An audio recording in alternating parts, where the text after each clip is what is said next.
미국의 상호관세 위법 판결에 대응하기 위해 산업통상부도 오늘 긴급 대책회의를 열었습니다.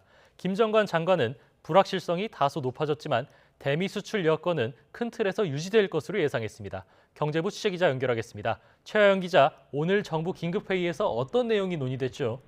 네, 김정관 산업통상부 장관은 오늘 오전 10시에 긴급 대책회의를 열었습니다.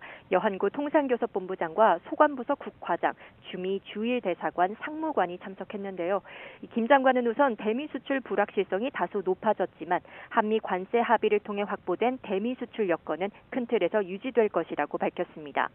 이어 판결 내용과 미 행정부의 후속 조치, 그리고 주요국 동향을 종합적으로 검토해 국익에 가장 부합한 방향으로 총력 대응하겠다고 강조했는데요. 우리 기업의 이익을 보호하기 위해 최선을 다하겠다고도 덧붙였습니다.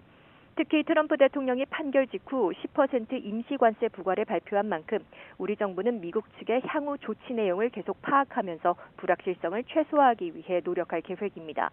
또 상호관세 환급과 관련해선 미국 측 동향을 예의주시하면서 우리 기업들의 피해를 최소화하기 위한 지원 방안을 모색할 방침입니다. 김 장관은 모레 민관합동대책회의를 열고 국내 업종별 영향과 대응 전략을 논의할 예정입니다. 네, 이렇게 상호관세가 무력화된 상황에서 지난해 합의한 대미 투자 어떻게 되는 거죠? 네, 지난해 관세 인하를 대가로 약속한 3,500억 달러 대미 투자 합의는 계속 유지될 거란 게 중론입니다.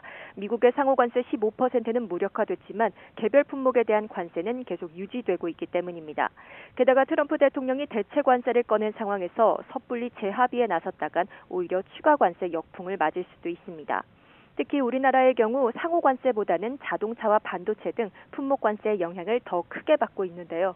만약 트럼프 대통령이 상호관세 폐지를 품목별 관세 확대로 상쇄할 경우 우리나라의 관세 부담이 지금보다 더 커질 가능성도 있습니다.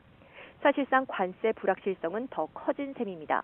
아울러 이번 판결에서 환급에 대한 명확한 언급이 없었던 만큼 그동안 낸 상호관세를 어떻게 돌려받을지를 놓고도 혼란이 이어질 전망입니다. 이에 관세청은 대미 수출 기업을 대상으로 관세 환급 기본 절차와 청구 기한 등을 안내하기로 했습니다. 지금까지 경제부에서 YTN 최하영입니다.